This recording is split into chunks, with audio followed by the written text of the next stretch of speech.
warahmatullahi wabarakatuh. Saya Siti Maria dari SMP Negeri 8 Bayung Lincir.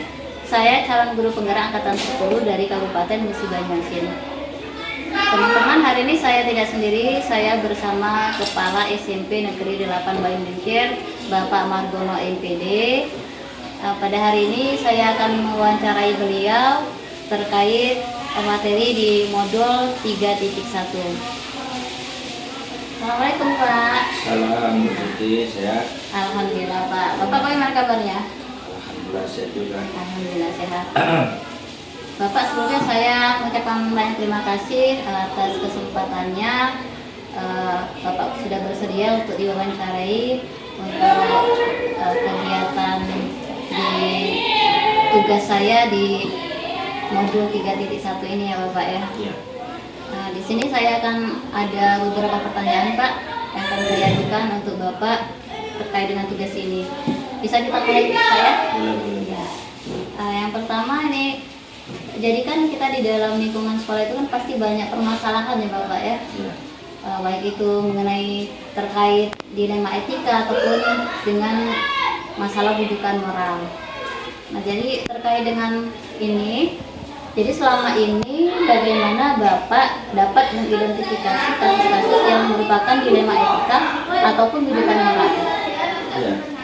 Jadi tentunya untuk mengidentifikasi masalah etika ini, namanya juga mengidentifikasi, artinya kita perlu mencari satu demi satu permasalahan yang terjadi pada anak. Tetapi tentunya kita untuk mengidentifikasi ini kita perlu kerjasama, yaitu mulai dari wali kelas, kemudian wakil kesiswaan, guru BK, dan bila tidak terpecahkan kita harus melibatkan orang tua siswa yang bersangkutan. Jadi identifikasi tersebut memang betul-betul kita dapat mendapatkan suatu jawaban ya terhadap yang kita identifikasi itu secara detail. Baik Pak, lanjut ke pertanyaan kedua ya Bapak ya. Selama ini bagaimana Bapak menjalankan pengambilan keputusan di sekolah, terutama untuk kasus-kasus di mana ada dua kepentingan yang sama, benar atau sama-sama mengandung nilai kebajikan? Ya, jadi tentunya keputusan itu juga kita tidak bisa memutuskan sendiri. Tentunya saya juga memutuskan perlu kita mencari atau mendengarkan dulu ya, tentunya mungkin berita atau mungkin fakta ya yang ada di lapangan ya. Tentunya kita tetap koordinasi dengan teman-teman, baik itu guru ya, kemudian warga sekolah yang lainnya ya, agar keputusan yang kedua-duanya itu memang betul-betul tidak merugikan salah satu pihak, dan keputusan itu memang objektif, artinya sesuai dengan kenyataan fakta yang ada. Ya, baik. Selanjutnya, langkah-langkah atau prosedur seperti apa yang biasa Bapak lakukan selama ini? Ya, mengenai prosedur, kita di dalam sekolah sudah ada job atau artinya struktur ya. Kita ada orang tua wali, ada kalau kita kerjasama dengan komite, kemudian ada wali kelas, guru PK, kemudian wakil kesiswaan. Nah, semua kita libatkan ya untuk mencari langkah-langkah atau prosedur ya dalam pengambilan keputusan tadi. Tentunya prosedur itu karena kita dunia pendidikan, kita harus kita buktikan dengan bukti-bukti yang autentik. Artinya misalnya kita panggil juga harus ada panggilan yang keberapa ya. Nah, dari data-data itulah nanti kita dapat memberikan keputusan. Jadi langkah-langkahnya seperti itu. Kita panggil anaknya, mungkin kita panggil orang tuanya, guru BK-nya, wali kelasnya, ya, kemudian wakil kesiswaannya, ya. Kira-kira seperti itulah prosedurnya untuk mencari yang dibutuhkan. Ya, Jadi data-datanya harus lengkap seperti itu. Ya, kita apa namanya dokumenkan data itu kan sebagai bentuk bukti fisik kita. Terus selanjutnya, hal-hal apa saja yang selama ini Bapak anggap efektif dalam pengambilan keputusan pada kasus-kasus mengenai dilema etika? Ya, kalau kita mau mencari efektifnya, ya, tentunya kita cukup memanggil kepada anak, kemudian orang tua dan minimal wali kelasnya. Dan itu apabila dirasa kebijakan itu memang sekali lagi ya objektif, ya, artinya tidak subjektif, tidak ada hal-hal pendukung lain, ya. Kalau efektifnya seperti itu, ya. Jadi cukup dengan anak, kemudian orang tua, kemudian wali kelas. Selanjutnya, hal-hal apa saja yang selama ini merupakan tantangan dalam pengambilan keputusan pada kasus dilema etika? Menurut Bapak, tantangannya? Yang memang dalam mengambil keputusan itu tidak mudah atau sulit karena menyangkut kebenaran. Mungkin benar bagi kita, belum tentu benar bagi yang bersangkutan. Nah, jadi artinya kita mempunyai referensi, kita mempunyai aturan di sekolah. Yang penting kita tidak menyimpang dengan aturan sekolah, ya.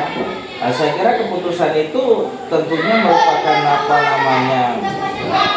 keputusan yang baik, tetapi tantangan-tantangan tetap ada. Mungkin walaupun sudah sesuai dengan koridor, mungkin ada pihak-pihak yang tidak senang, dan itu merupakan tantangan kita dan harus kita hadapi demi penyelesaian, demi kebaikan ya anak didik kita atau sekolah kita, ya seperti itu. Berarti untuk kepentingan bersama sebenarnya Ya, tidak ada yang dirugikan, Bapak. Ya, kita pokoknya harus mengacu kepada objektivitas, ya, dan realitas. Selanjutnya, apakah Bapak memiliki sebuah katakanlah tata cara ataupun jadwal tertentu dalam sebuah penyelesaian kasus dilema etika? Apakah Bapak langsung menyelesaikan di tempat atau memiliki sebuah jadwal untuk menyelesaikannya? Bentuk atau prosedur seperti apa yang Bapak jalankan?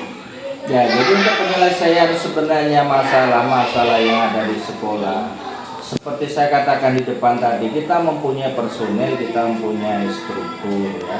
Selagi masih bisa diselesaikan dengan guru BK atau wali kelas, ya, kemudian waktu kesiswaan, tentunya hal itu dapat diselesaikan, ya, katakanlah dengan teman-teman kita sebelum ke kepala sekolah. Tapi seandainya memang sudah menemui jalan buntu, kemudian perlu adanya kepala sekolah mengikuti atau ikut berbicara dalam materi itu atau masalah itu, ya tidak jadi masalah. Tetapi mengenai penjadwalan, ya namanya kasus kan tidak ada jadwalnya, kadang-kadang serta-merta ada atau sifatnya insidental. Jadi soal jadwal kita tidak memberikan secara khusus, namun tentunya mengenai pembinaan itu sudah ada pada jadwal, artinya jadwal mata pelajaran sudah ada. Nah, tapi kalau untuk penanganannya ya kita tergantung dengan konteks permasalahannya. Kalau memang ada masalah baru kita lakukan, kalau tidak ada ya sudah tidak perlu lagi, kan seperti itu. Tinggal dimonitoring saja. Mungkin dilihat dari seberapa parah kasusnya, Bapak, ya? Ya, gitu. Adakah seseorang ataupun faktor-faktor apa yang selama ini dapat mempermudah ataupun membantu Bapak dalam pengambilan keputusan dalam kasus-kasus dilema etika ini? Ya, kalau faktor-faktor adalah faktor individu yang bersangkutan. Kalau memang yang bersangkutan memang ditanya masalah permasalahannya, cepat mengakui, dia berbicara tidak berbelit-belit, ya, kemudian menerima apa yang menjadi konsekuensi perbuatan dia, ya saya kira itu hal yang lebih mudah, ya. Tapi seperti katakan tadi, kita mengambil keputusan tentunya banyak tantangan, karena kita sudah mengarahkan untuk berbicara yang sebenarnya mereka masih berbohong dan lain sebagainya, dan itulah yang mempersulit permasalahan, ya. Nah, kalau memang dia sudah menerima, mengakui, ya, dan lain sebagainya, ya, cara itulah yang paling mudah, ya. Nah, itu. Ini pertanyaan terakhir ya, Bapak, ya. Dari semua hal yang sudah disampaikan di sini, Kira-kira pembelajaran apa yang dapat Bapak petik dari pengalaman Bapak dalam mengambil keputusan mengenai dilema etika ini? Ya, yang namanya dilema itu adalah sebuah yang sulit untuk dikonkretkan. Artinya dilema itu apa namanya, boleh dikatakan sebagai kata sebab akibat. Semua perbuatan, semua keputusan pasti ada nilai plus dan ada risiko, mungkin ada apa namanya, hal-hal yang bakal timbul dari keputusan kita itu. Nah, tapi semua itu ya, pembelajaran yang kita dapat adalah kita mengetahui, oh seperti ini berarti karakter orang. Jadi karakter yang memang ada punya karakter yang sifatnya jujur, lugas, berkata apa adanya. Ada yang berkarakter tidak mau jujur, tidak memberikan keterangan yang memang benar-benar mereka perbuat. Nah, itu kan yang menjadi pembelajaran kita. Tetapi ya itu tadi, semuanya harus kita apa namanya kelola, semuanya harus kita apa namanya selesaikan ya, agar apa namanya semuanya itu menjadi pembelajaran yang baik ya, karena semua pembelajaran kadang-kadang tidak semuanya baik ya, ada pembelajaran yang kurang baik juga. Jadi tergantung kita untuk menyaringnya dalam apa namanya pembelajaran tersebut. Saya kira itu, Bu Siti. Iya, baik Bapak. Jadi saya simpulkan, jadi dalam mengambilkan keputusan itu yang pertama kita harus berpusat pada murid dulu Bapak ya. Iya. Ya, jadi untuk kepentingan murid terutama kan. Yang kedua itu harus berdasarkan nilai-nilai kebajikan, dan yang ketiga itu pengambilan keputusannya harus dengan penuh rasa tanggung jawab seperti itu Iya. Bapak ya. Iya. Ya, baik Bapak, terima kasih. Saya ucapkan sekali lagi atas waktu dan kesempatannya untuk bisa diwawancarai. Terima kasih Bapak. Sama-sama. Assalamualaikum warahmatullahi wabarakatuh. Waalaikumsalam warahmatullahi wabarakatuh. Saya bersama Bapak Kepala SMP Negeri 11 Sumpajaya, Bapak Hendro Pujianto, yang mana pada hari ini saya akan mewawancarai beliau terkait tugas di modul 3.1 mengenai pengambilan keputusan berbasis nilai-nilai kebajikan sebagai pemimpin. Baik, langsung kita mulai saja teman-teman. Assalamualaikum Bapak. Waalaikumsalam. Bagaimana kabarnya hari ini Bapak? Alhamdulillah. Alhamdulillah baik ya Bapak ya. Iya. Baik Bapak, saya nanti ingin mengajukan beberapa pertanyaan kepada Bapak terkait pengambilan keputusan berbasis nilai-nilai kebajikan sebagai pemimpin. Saya langsung masuk saja ke pertanyaan pertama ya Bapak ya. Boleh. Selama ini bagaimana Bapak dapat mengidentifikasi kasus-kasus yang merupakan dilema etika ataupun pendidikan moral? Dalam mengidentifikasi kasus-kasus yang ada di sekolah, sebagai kepala sekolah saya meninjau terlebih dahulu apakah kasus tersebut memerlukan pemikiran dalam penyelesaian atau tidak. Jika kasus tersebut terdapat sebuah kebenaran atau kesalahan, maka kasus tersebut merupakan rujukan moral. Akan tetapi, jika kasus tersebut terdapat dua pilihan yang sama-sama benar dan membuat dilema, ketika saya ingin membuat keputusan, maka kasus tersebut merupakan dilema etika. Seperti itu Bapak ya. Ya. Baik, kalau selama ini bagaimana Bapak menjalankan pengambilan keputusan di sekolah, terutama untuk kasus-kasus di mana ada dua kepentingan yang sama-sama benar atau sama-sama mengandung nilai kebajikan? Dalam mengambil keputusan di sekolah untuk kasus dilema etika, saya terlebih dahulu melihat peraturan yang berlaku di sekolah dan nilai-nilai kebajikan yang diyakini oleh sekolah. Kemudian saya membuat keputusan yang bisa saya pertanggungjawabkan sesuai dengan nilai-nilai kebajikan serta berfokus untuk kepentingan murid. Ya, intinya berpusat kepada murid. Iya, Bapak ya, betul. seperti itu ya. Iya. Betul. Oke, baik. pertanyaan selanjutnya Bapak ya. Iya. Langkah-langkah ataupun prosedur seperti apa yang biasa Bapak lakukan selama ini? Langkah-langkah pertama saya lakukan yaitu mengetahui penyebab kasus itu terjadi. Bertanya kepada orang-orang yang terlibat di dalamnya untuk mengetahui kebenaran, menganalisis keputusan yang akan saya ambil, dan kemudian saya membuat keputusan yang bisa saya pertanggungjawabkan. Selanjutnya, hal-hal apa saja yang selama ini Bapak anggap efektif dalam pengambilan keputusan pada kasus-kasus mengenai dilema etika? Berdiskusi bersama-sama rekan-rekan guru di sekolah untuk mengetahui penyebab dari kasus-kasus tersebut, serta menemukan solusi dan permasalahan tentang kasus tersebut. Ya. Jadi kita berdiskusi lah sama kawan sekolah. Ya. Baik, kita lanjut ya Bapak ya. Iya. Betul. Hal-hal apa saja yang selama ini merupakan tantangan dalam pengambilan keputusan pada kasus-kasus dilema etika? Nah, tantangannya yaitu ketika membuat suatu keputusan dari dua hal yang sama-sama benar dan harus mengambil keputusan yang terbaik serta tidak merugikan satu sama yang lain. Itulah tantangannya.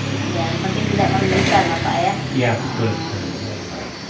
Oke, selanjutnya, apakah Bapak memiliki sebuah tata kala atau jadwal tertentu dalam sebuah penyelesaian kasus dilema etika? Apakah Bapak langsung menyelesaikan di tempat atau memiliki sebuah jadwal untuk menyelesaikannya? Bentuk atau prosedur seperti apa yang Bapak jalankan? Saya melihat kasusnya terlebih dahulu.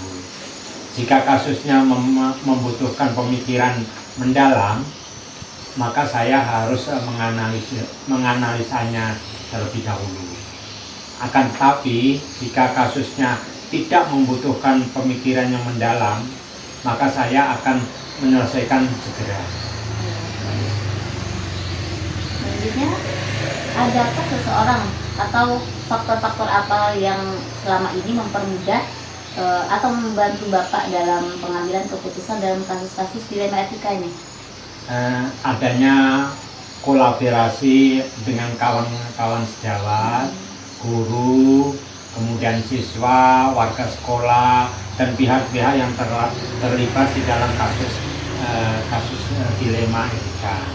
Jadi yang selalu membantu dan memberikan dukungan kepada saya. Ya, selalu berkolaborasi begitu ya Bapak ya, untuk menentukan keputusan ya. Iya.